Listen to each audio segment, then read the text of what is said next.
Լույս առավոտի։ Շատ հետաքրքիր թեմաների շուրջ էինք խոսում, բաներ կար ժամանակին, այն որ միայն ֆիլմերով էինք տեսնում, ասում էինք, լավ, դե կինո է։ Օրինակ ես Հարի Պոտերի ֆիլմը հիշիր։ Հարի Պոտերի։ Okay, Առաջին սեզոնը։ Ու շատ այլ հոլիվուդյան ֆիլմեր կան, ու նայում ենք, ֆիլմը ասում ենք, լավ, դե սա կինո է, անհնարին է։ Այսօր անհնարին դարձել է հնարավոր։ Լավ, երկրորդ անգամ կանցկացվի համայնքական Innovate Armenia մրցույթը, որի նպատակն է խրախուսել եւ աջակցել Հայաստանում տաղանդավոր ստեղծարարների կողմից նորարարական ֆիզիկական պրոդուկտների զարգացման եւ միջազգային շուկաներում կենսունակ բիզնես հիմնելու։ Մրցույթը նախաձեռնել եւ իրականացնում է TCF Armenian, այս անգամ Helvetas շվեյցարական հիմնադրամի հետ համագործակցությամբ։ Ովքեր եւ ինչպես կարող են մասնակցել մրցույթին, դրա ընթացքի եւ հաղթողներին սպասվելիքի մասին կպատմեն մեր հյուրերը, իսկ մեր հյուրերն են բանախոսներ TCF համահիմնադիրներ Մարիամ Համբարձումյանը, բարի լույս, եւ Նարեկ Վարդանյանը, բարի լույս, բարի առավոտ։ Լույս առավոտի։ Այսօր շատերն են, շատ արդի ու թոփ թեմաներից է, հա, արհեստական բանականությունը, բայց ցավոք սրտի մեծ ամասնության քննարկման թեմաների սկսվում եւ ավարտվում է ChatGPT-ով։ Всё, էլ ուրիշ ոչինչ չգիտեն։ Բայց արի ու տես։ Բայց արի ու տես, որ շատ բաներ կարան արհեստական բանականությունը եւ այսօր կարա փոխարինի արդեն ոնց որ խոսակցություններ կա ռոբոտների, որտեղ դու կարող ես քո տանը ունենալ արհեստական ինտելեկտով ռոբոտ, որը կարող է քո լվացքը իրականացնի օրինակ։ Լավ, իսկ ինչ եք կարծում ռոբոտները, արհեստական բանականությունը, լավ, երբ կփոխարինի մարդկանց։ Մարդկանց ինձ թվում է չի փոխարինի, հələ որ ոնց որ եկել է օգնի մարդկանց, հետո մի 100 տարի հետո կտեսնենք արդեն էլ ոչ մեկ չգիտեն։ Այսինքն ավելի ճիշտ ոնց կօգտագործենք արհեստական բանականությունը, ճիշտ է։ Փոխարինի արհեստական բանականություն օգտագործող մարդիկ կփոխարինեն արհեստական բանականություն չօգտագործող մարդկանց։ Օրինակ Չինաստանում ես գիտեմ, որ հեռուստաալիքներից մեկում լրատվականի մեկնաբանը չունեն մեկնաբան ամբողջությամբ արհեստական բանականությունն է ու ոչ աշխատավարձ են դուրս գրել, ոչ էլ, ինչ վատ է։ Մենք ունենք գործիք, ով զանգահարում է մարդկանց, հետաքրքրվում է իրանք ինչ ոնց որ խնդիրներ ունեն, խոսում է իրանց հետ, ոնց որ Zoom call անում, վիդեո ինքը տենց ավատարը ունի, հետաքրքրվում է ինչ խնդիրներ ունեն, ինչ խնդիրներ ունեն, ինչն է իրանց նպատակները ու կարող է միանգամից 1000 հոգու հետ խոսալ մի գիշերվա մեջ ու առավոտյան դուք գաք աշխատանքի ու տեսնեք, ասենք կոնկրետ այդ 1000 հոգին ինչից են բողոքել, հա, այդ ոնց որ սովորական մարդկային ինտերվյուից կտաներ երևի մի քանի ամիս, երևի մի 2-3 ամիս։ Ես հարց ունեմ պարոն Վարդանյանին, ինչ նպատակով է ստեղծվել մրցույթը եւ ինչ առաքելություն ունի։ Տեսեք, երկրորդ անգամ արդեն։ Այո, մենք սա իրականացնում ենք երկրորդ անգամ, առաջին անգամ իրականացրեցինք անցած տարի, որոշակի այսպես էքսպերիմենտալ մոտեցմամբ ու մենք ինքներս զբաղվում ենք ստեղծարարության առաջխաղացմամբ, հա, TCF Armenian ինքը միջազգային ընկերություն է, որը օգնում է տարբեր ստեղծագործ մարդկանց կազմակերպությունների ինովացիաներ դուրս բերել շուկա։ Այսինքն եթե դուք մի հատ նոր գաղափար եք մտածել, ինչ որ մի հատ նոր բան է, նույնիսկ շատերը չեն հավատում այդ գաղափարի կենսունակությանը ու իրականացմանը, մենք օգնում ենք այդ գաղափարը նախ հասկանալ, իրականում ընդհանրապես իմաստ կա այդ գաղափարը իրականացնելու թե չէ, պահանջարկ կա թե չէ, հետո եթե ձեզ գումարը անհրաժեշտ սովորաբար միշտ անհրաժեշտ է։ Մենք օգնում ենք այդ գումարը հավաքագրել, այտենց միլիոնավոր դոլարների մասն է խոսքը, ու օգնում ենք մտնել միջազգային շուկաներ ու կառուցել կենսունակ կայուն բիզնեսներ։ Իսկ ովքեր կարող են մասնակցել եւ դիմումների գործընթացի մասին կուզեմ պատմեք։ Եվի Մարիամը ավելի process-ը կասի։ Մասնակցել կարող են աշխարհից բոլոր հայերը, թե Սփյուռքից, թե Հայաստանի բոլոր մարզերից, թե Ռուսաստանից, ցանկացած երկրից ազգությամբ հայ մարդիկ, ստեղծարարները կամ ովքեր չեն պատկերացնում, որ իրենք ստեղծարար են, սակայն ունեն հետաքրքիր գաղափարներ ու միշտ իրենց ընկերները միգուցե չեն հավատացել այդ գաղափարներին կամ արդեն ստեղծել են ինչ-որ մոդելներ, ինչ-որ էսկիզներ ունեն, նախագծեր ունեն, այդ բոլոր մարդիկ կարող են դիմել մեր մրցույթին, որովհետև մրցույթը խրախուսում է ինչպես գաղափարի փուլում գտնվող ստեղծարարներին, այնպես էլ ինչ-որ բան արդեն ստեղծած մարդկանց դիմել եւ դիմելուց հետո արդեն ընտրական գործընթացներ են անցնելու փուլեր ու հետագայում անցնելու են նաեւ ինկուբացիա, bootcamp, որպեսզի կարողանան փաթեթավորել լավ ներկայացնել իրենց գաղափարները, վերջում ժյուրին լսելու է ընտրված գաղափարները ու որոշի ովքեր են առաջին 3 հաղթողները։ Սա երկրորդ անգամն է, եկեք Եթե դժվար չի եկեք հետ գնանք առաջին անգամ ինֆորմացիան, հետաքրքիր ինչ պրոդուկտներ կան, որոնք հիմա աչքի տակ են, որոնք զարգացման փուլում են, որոնք ֆինանսավորման փուլում են, ինչն եք առանձնացրել առաջին անգամից, հա։ Առաջին անգամ շատ զարմանալիորեն մենք ունեցանք 100-ից ավել այսպես դիմումներ, որը 200-ից ավել, որը շատ այսպես հաճելիորեն զարմացրեց մեզ, այլ պատկերացրեք 200 միջազգային պոտենցիալ ունեցող այսպես գաղափարներ, որը շատ լավ էր ու նույնիսկ մենք մրցանակային առաջի 3 տեղ ունենք նախատեսած, բայց այնքան այսպես լավ պրոդուկտներ կային, որ 4-րդ տեղին էլ տվեցինք մրցանակ ու շատ հետաքրքիր գաղափարներ կար, օրինակ առաջի տեղը որ շահեց, ինքը մեղվապահության այսպես վիզուալ մեղվի փեթակեր արհեստական բանականությամբ, որը օգնում էր կանխորոշել մեղուների հիվանդությունները, ասենց ասած, շատ արագ առանձնացնել հիվանդ մեղուներին այսպես առողջներից ու այսպես շատ հետաքրքիր մի հատ գաղափար էր մտածել այդ հեղինակը ու ինքը դարձավ հաղթող։ 4-րդ տեղը օրինակ մի աղջիկ զբաղեցրեց, ով գեներատոր էր մտածել, որ արշավորդները կարող են իրենց հետ վերցնել եւ եթե չունես մարտկոցը լիցքավորման կարիք ունի, կողքից գնացող հոսող ջրի մեջ է իր նետում այդ գեներատորը եւ գեներացնում էր հոսանք ու կարողանում ես լիցքավորել քո հեռախոսը օրինակ։ Եթե ամեն ինչ վերջացել է մարտկոցել, ոչ մի տարբերակ չկա, դու մնացել ես անտառում, ընդհանրապես մի հատ գետ ես գտնում կամ մի հատ այսպես արվակ, հոսող ջուր ու դու ունես արդեն հոսանք, որից կարող ես լիցքավորել քո մարտկոցը։ Մասնակիցների մեծամասնությունը հետաքրքիր է, դեռահասների օրինակ շատ են, թե ինչ տոկոսն է զբաղեցնում, թե հիմնականում ավելի շատ ավակ սերունդն է։ Մենք ունեցել ենք շատ տարբեր դեռահասներ կան, հա, ասպես 50+ էլ կան, 60+ էլ կան։ 60+ էլ ենք ունեցել։ Որը շատ լավ է, իրականում նորարարությունը տարիք չի ճանաչում, կարծում եմ։ Դպրոցական երեխաները, ուսանողները կարող են շատ հետաքրքիր գաղափարներ մտածել ու կարող է պարզվի, որ այդ գաղափարը իսկականից ամբողջ աշխարհում բոլորին պետք է։ Վաու։ Ահա։ Իսկ ինչպես է շվեյցարական հիմնադրամի համագործակցությունը ազդում նախագծի մասշտաբի վրա։ Սա իդեպ առաջին համագործակցությունն է այդ հիմնադրամի հետ։ Այո, առաջին համագործակցությունն է, անցյալ տարի մենք ամբողջությամբ մեր ուժերով ու մեր ֆինանսավորմամբ ենք արել եւ իրենք կնդրել են այդ ընթացքին, տեսել են, որ ինչքան հետաքրքիր շղթա կարող է ապահովել այդ process-ը, այդ մրցույթից հետո կարող են ծնվել կամպանիաներ, որոնք միջազգային պոտենցիալ ունեն եւ հենց հիմնադրամը հիմնադրամը կազմակերպությունը Helvetas Reconomy ծրագիրն է իրականացնում Հայաստանում, որի նպատակն է ստեղծել կայուն աշխատատեղեր եւ ընկերություններ, ՓՄԶ-ներ ու առաջարկեցին մեզ համաֆինանսավորել ծրագիրը, որպեսզի կարողանանք ել ավելի մասշտաբայնացնել ու կարողացանք փուլեր ավելացնել այս անգամ, որ նախորդ անգամ չէինք նախատեսել, օրինակ ինկուբացիոն փուլը, օրինակ այդ bootcamp-ի փուլը մենք նախորդ տարի mentorship ենք միայն իրականացրել, այս տարի ավելի շատ աջակցություն կլինի տրամադրել այդ հաղթող թիմերին։ Ու նաև պոլիտեխնիկի հետ համագործակցություն ստորագրեցինք երամյա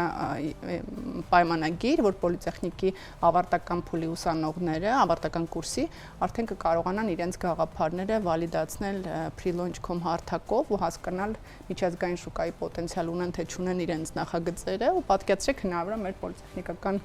ազգային համալսարանից դուրս գա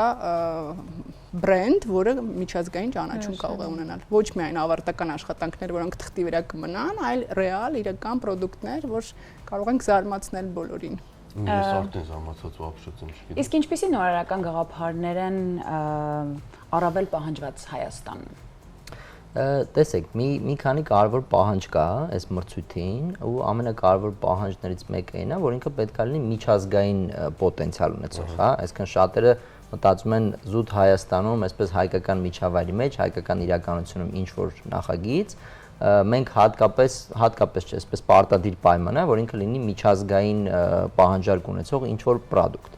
Ու պետք է լինի սպառողական ապրանք, այսինքն դու չես կարող այսպես ինչ որ ինդուստրիալ մի հատ նախագիծ մտածել, որը ինչ որ գործարանի է օգնում, հա, ինքը պետք է լինի սպառողների համար նախատեսված ֆիզիկական ապրանք, հա, ասենք չգիտեմ ջուրը միշտ տաք պահող բաժակ։ Դրանից կա արդեն, այդ պետք չի մտածել։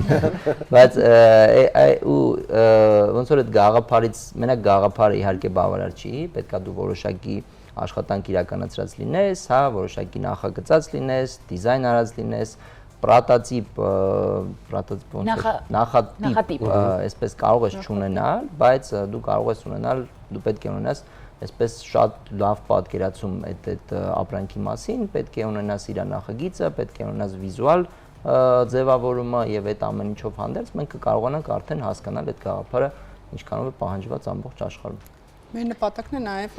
օրինակ տեսեք, այստեղ սահմանափակ է շատ շուկան, չէ՞, 1 միլիոն ամենաշատը։ Եթե աշխարհում կա 8 միլիարդ մարդ, ինչու կենտրոնանալ 1 միլիոնանոց շուկայի վրա, եթե կարելի է ստեղծել գլոբալ բաներ, էլի, որ բոլորին են պետք։ Այսինքն ինչ-որ մի երիտասարդի ինչ-որ մի X գաղափար, X product կարող է հայտնվի աշխարհի Մոզամբիկում օրին։ Հատկապես Ամերիկայում լավ կլինի հայտնվի, որտեվ իհարկե այնտեղ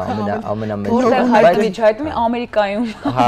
լավ կլինի Ամերիկայում, բայց Ամերիկայում հայտնվի, կարող Մոզամբիկում էլ հայտնվի իհարկե, բայց պատկերացրեք, տեսեք, մենք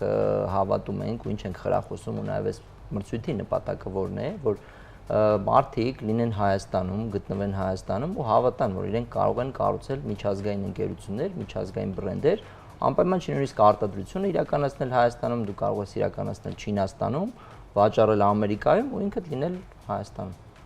Հենց նույն iPhone-ն էլ է այդ օրինակով, չէ, designed in California, բայց արտադրումը Չինաստանում։ Այո։ Իսկ հաղթողներին ինչ հարթակ, աջակցություն, ինչ է սպասվում։ Կասես մալ ավելի կոնկրետ։ Հաղթողները նախ այդ բոլոր փուլերով անցնելը արդեն իսկ նախապատրաստում է մարդուն, պատկերացում է տալիս ինչպես պետք է ճիշտ կառուցել այդ փուլերը, product սարքելու փուլերը, հա, դա արդեն առավելություն է, որտեղ կրթություն են ստանալու այդ մասով, ստանալու են աջակցություն, մենթորություն եւ այլն եւ այլն, այսինքն ովքեր չհաղթեն էլ իրենք ունենալու են բավականին ձեռք են բերելու փորձ։ Հաղթողներին սպասվում է առաջին մրցանակային տեղը $20,000 շրջանակներում է, մի մասը գումարի տրամադրվելու է հենց նախատիպը սարքելու համար, պրոտոտիպի համար է տրամադրվելու, այն մյուս մասը տրամադրվելու է գովազդային ծախսեր, պրոդուկտի շուկայի, այսպես ասած, վալիդացիան իրականացնել, համապատասխանությունը շուկային ստուգելու համար, փաթեթավորման համար եւ միջազգային շուկա տանելու համար։ Երկրորդ տեղին սպասվում է $12,000-ին համարժեք այդ նույն ծառայությունների գումարը եւ երրորդ տեղին $8,000-ի չափով ու պլյուս բոլոր այդ դրանց մի մասը $7,500 շրջանակներում լինելու է հենց պրոտոտայփինգի համար նախատեսված գումարներ։ Հետաքրքիր է, նայեք, ես մտածում եմ, որ ինչ որ համայնք է միգուցե արդեն ձևավորված, որովհետև օրինակ առաջին անգամ, հա, ովքեր որ մասնակցել են, ինչքան նշեցիք 4 հոգի են հաղթող։ Չէ, հաղթողն չէ, ընդհանուր 200 հոգի։ Ահա, այսինքն այն 196-ը, որպեսի չհիասթափվեն, չկոտրվեն, իմ կարծիքով մրցույթից հետո կա ինչ-որ կապ ձեր ու մասնակիցների միջև, որտեղ հավանաբար ինչ-որ քննարկումներ, ինչ-որ օգնություն, ինչ-որ ել ավելի մեծ փորձ ձեռք բերելու համար, ել ավելի կատարելագործելու համար պրոդուկտը, կա ինչ-որ համայնք ձևավորված արդեն։ Համայնք որպես այդպեսին չենք ձևավորել, ճիշտն ասած, այդ 4 հաղթողի հետ է կապը հիմնականում պահվել ու տենց ոնց որ ընթացքում աշխատել ենք իրար հետ, բայց առաջինը իրենց ենք տեղեկացրել այս տարի եւս կրկնելու մասին մրցույթը եւ հրավիրել ենք անպայման մասնակցել ու հետեւողական ենք լինելու, որպեսզի իրենցից շատերը կրկին մասնակցեն ու այո, միգուցե հետագայում ինչ-որ համայնք էլ ձևավորենք, լավ գաղափար, շնորհակալություն, դեռ չենք արել։ Այո, անպայման արեք, որտեղ վստահ եմ ամեն մեկը եւ փորձի փոխանակման կարիք ունի եւ ըստ իս эмоց մահատնա գլխը хорошо две лучше։ Հա, իհարկե, այստեղ նույնիսկ հաղթելը իհարկե շատ հաճելի է ու հաղթողները հատկապես ավելի արագ կստանան այդ process-ի մեջ, բայց հաղթելը չի այդքան կարևոր, այլ ավելի այսպես ներսից հասկանալ այդ process-ները, հասկանալ պահանջները ու եթե նույնիսկ ինչ որ մեկը չհաղթարեց, նախ հետագայում էլ մենք պատրաստվում ենք էլի իրականացնել, բայց անկախ այդ ամեն ինչից կարող է արդեն դիմի հասկանա այդ process-ը ու եթե ինչ որ մեկը լավ գաղափար է մտածելի, ինչ որ պատճառներով չի համապատասխանում այս մրցույթի չափանիշներին, այդ ոչինչ, ամեն ինչ շտկելի է։ Եվ քանի որ սա այն թեման է, որ պետք է ժամերով իրականում խոսենք, բայց ցավոք սրտի 15 րոպե է մեր զրույցը եւ վերջում կուզեի նշել նաեւ մի բան, հա, US Agency Awards-ի կողմից դուք արժանացել եք PPC Awards-ի եւ իհարկե PR արշավի։ Խնդրում հայերենի համար սեղմ եք մեկ։ Մի հատ բացատրեք սա ինչ է, բայց ես հասկանում եմ, որ սա շատ մեծ ու կարևոր ձեռքբերում է ձեր համար, սա երևի կարելի է համեմատել Grammy կամ, չգիտեմ, Oscar-ի հետ, հա? Կարելի է այդպես համատեղել։ Ոլորտային, այո։ Այո, այս տարի մրցանակաշատ էր, այսպես ասած, բազմաթիվ մրցանակներ ենք ստացել, նաև այնտեղ կան հաճախորդների կողմից գնահատականների ենք արժանացել ամենահայտնի կայքերի կողմից աշխարհում, ու այս մրցանակներն էլ որպես գործակալություն արժանացել ենք լավագույն աշխարհում լավագույն այդ մի քանի անվանակարգով արժանացել ենք աշխարհում լավագույն տիտղոսին դա իհարկե մեծ պատիվ է եւ ցույց է տալիս այն ամբողջ աշխատանքը այն ամբողջ գործընթացը որ ներդրվել է դրա մեջ եւ այո դա եւս մեկ անգամ գալիս է ապացուցելու որ հնարավոր է Հայաստանում գտնվելով նույն ունենալով նույն հնարավորությունները նույն մսից արյունից բախտ մարդիկ կարողացել են հասնել աշխարհում առաջատար լինելու տիտղոսին եւ դա բոլորին է հասու ուղղակի այդ օրինակը պետքա վերցնել ու կրկնել ու մենք հիմա այս մրցույթի միջոցով էլ փորձում ենք հենց դա հասկացնել որտեղ գաղափարներ բոլորը ունեն լավ գաղափարներ բայց չեն պատկերացնում այդ շղթան ինչպես կարելի է գաղափարից հասնել շուկա այո այդ ռեալիզացիան բայց կա Հայաստանում ընկերություն որը դա անելու մեծ փորձ ունի հազարավոր ընկերությունների բրենդերի օգնել է դառնալ հայտնի եւ ինչու չօգնի նաեւ իր հարևանությամբ ապրող մարդկանց։ Այո, մենք այս ձերքից բռնած էսպես տանում ենք բոլոր փուլերով, հա, այն ամենասաղմնային գաղափարի վալիդացիայից կենսունակության ստուգումից մինչև հետագա շատ կենսունակ բրենդի կառուցում, համաշխարհային ընկերության այսպես կառուցում եւ այլն։ Վաու։ Ես վստահ եմ, որ այս տարի եւս մեծ ու նոր բացահայտումներ լինելու, վստահ եմ շատ թույն պրոդուկտներ կհայտնվեն կրկին ձեր ձեռքերում ու դուք գիտեք թե ինչպես դա ռեալիզացնել ու ինչպես ամբողջ աշխարհին ներկայացնել եւ տալ օգուտը ոչ միայն մեզ հայերից Հայաստանի Հանրապետությանը, այլ ամբողջ աշխարհին։ Շնորհակալ ենք շատ։ Ձեզ լավ օրվա շարունակություն, շատ արագ ընդմիջվենք, որովհետև ունենք կրկին շատ կարևոր հյուրեր, իսկ մեր հյուրերն են բանախոսներ TCF համահիմնադիրներ Մարիամ Համբարձումյանը եւ Նարեկ Վարդանյանը։ Շնորհակալ ենք շատ։ Ձեզ ցանկանում ենք մեգա հաջողություններ։ Ընդմիջենք, վերադառնանք եւ շարունակենք։